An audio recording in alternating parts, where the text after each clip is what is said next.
Shalom warga kerajaan, bertemu lagi dengan saya di Kingdom Access hari ini. Saya Trisko. Kingdom Access kita minggu ini kita ambil dari khotbah dari Pendeta Harold Kilapong dari GB Rock Balikpapan yang kita lihat minggu kemarin di online dengan judul repetisi. Kata repetisi sendiri kalau kita lihat dari Kamus Besar Bahasa Indonesia KBBI punya artinya adalah ulangan. Arti yang kedua adalah latihan. Jadi repetisi adalah ulangan dan yang kedua adalah latihan. Pertanyaan pembuka saya untuk kita semua di Komsel hari ini bahwa adakah film yang kita pernah tonton dan ketika itu ditayangkan di TV sudah berulang-ulang kita tonton tapi kita nggak pernah bosan? Adakah Bapak Ibu yang pernah nonton itu? Kalau saya ada satu film India.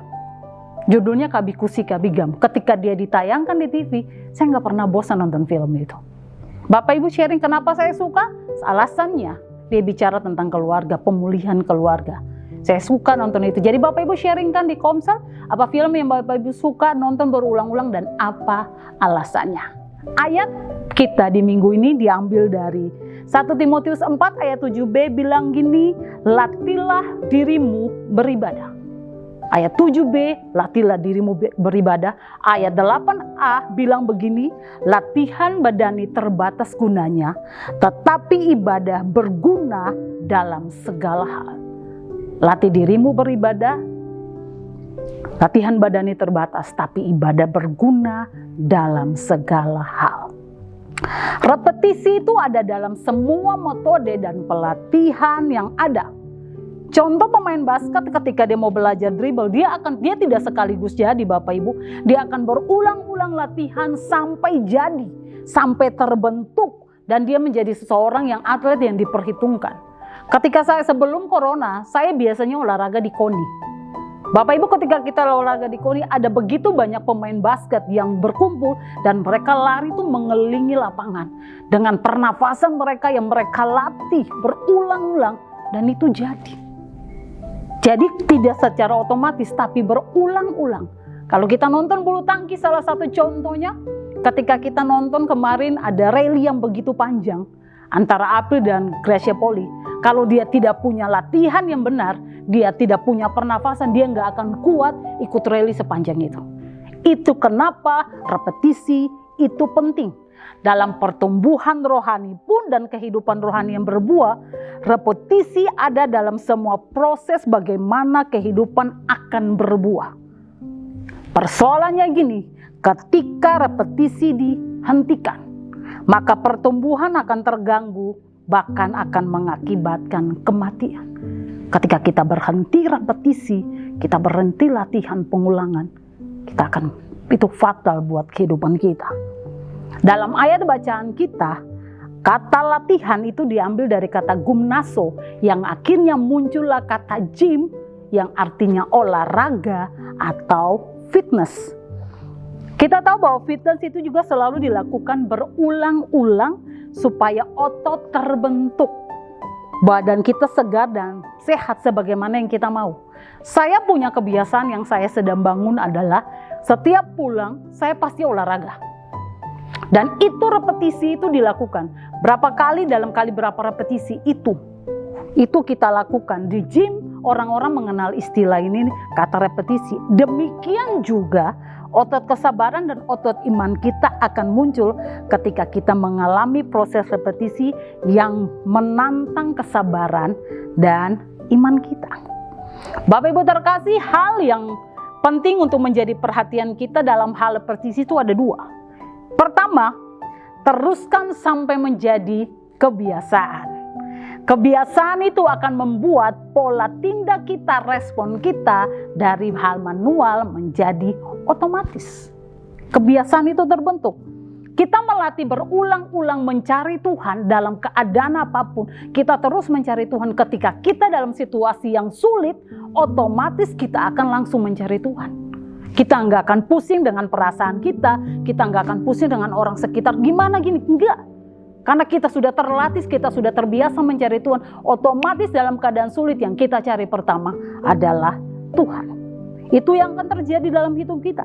Ini yang namanya power of habit. kuasa dari kebiasaan. Kuasa kebiasaan dalam kehidupan kita.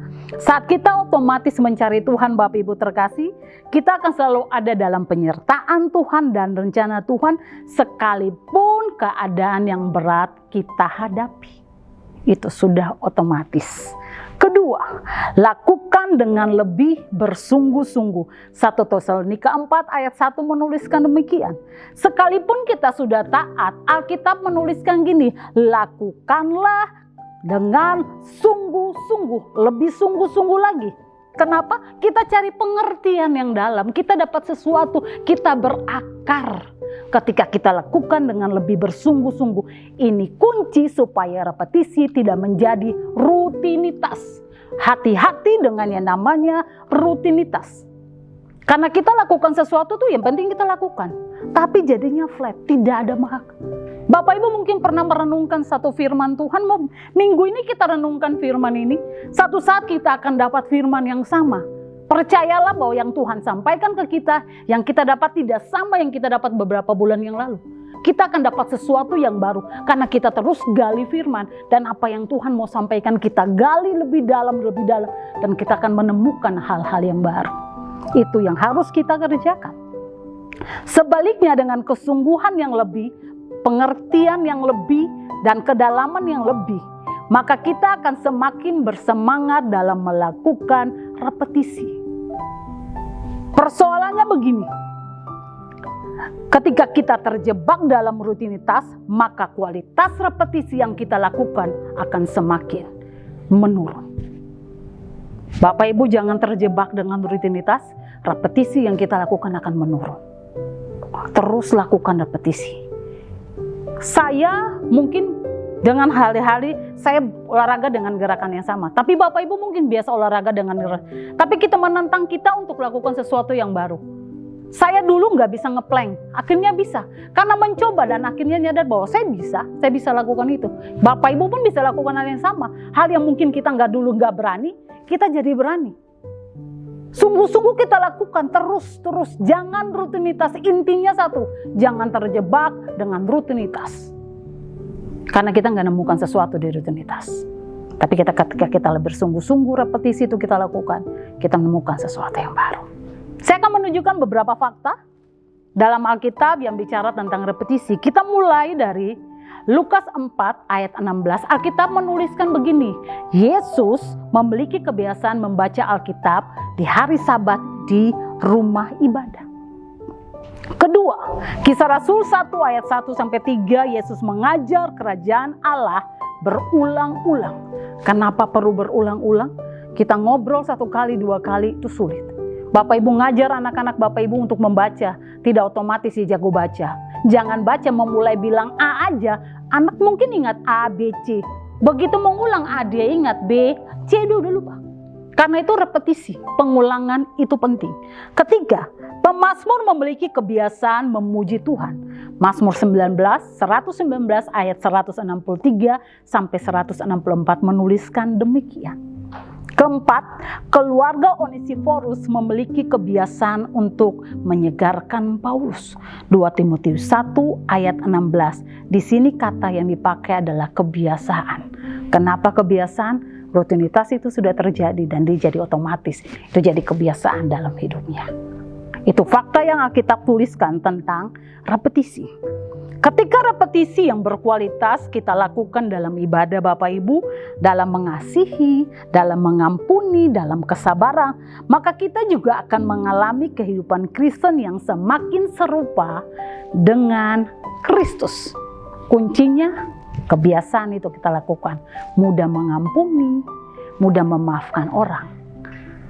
Kita menjadi serupa dengan Kristus, itu yang Kristus mau dalam kehidupan kita. Pertanyaan mendalam yang kita perlu renungkan di dalam komsel kita, bertanya di kelompok kita.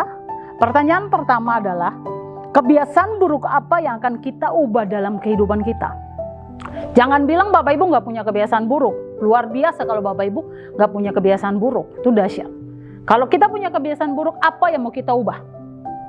Sharekan itu, ceritakan sungguh-sungguh, saya mau ubah supaya teman-teman lain bisa support kita untuk kita ubah kebiasaan kita. Yang kedua ini kebiasaan baik.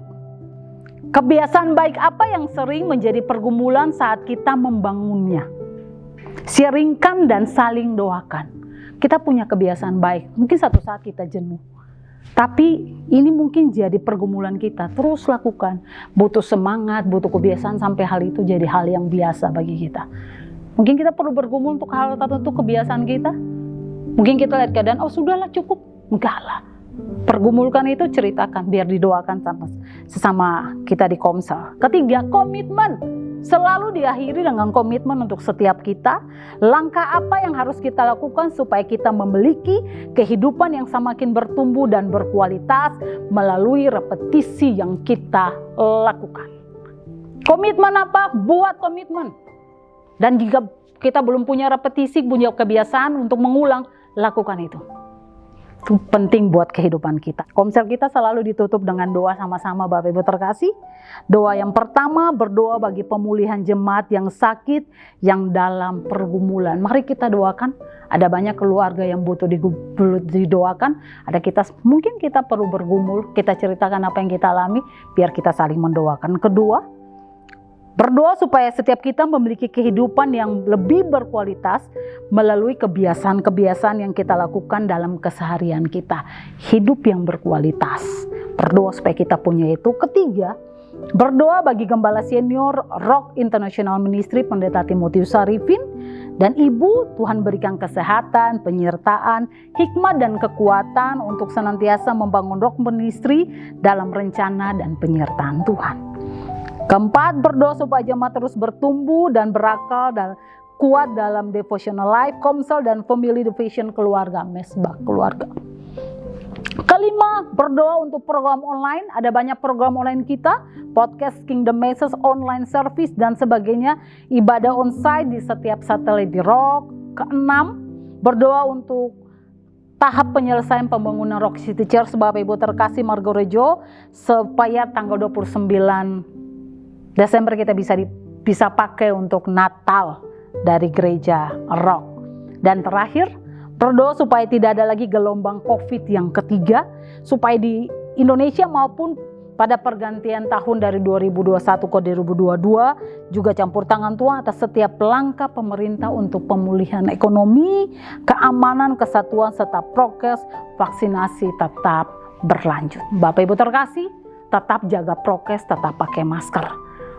Cuci tangan itu penting, tetap jaga itu. Ini doa yang kita doakan dan ini pesan kita di minggu ini untuk kita sharingkan sama-sama di Komsel kita, saling berbagi supaya ketika Komsel kita selesai, kita menemukan sesuatu yang baru dan mengubah kehidupan kita menjadi lebih baik. Tuhan Yesus memberkati kita semua. Mari kita berdoa.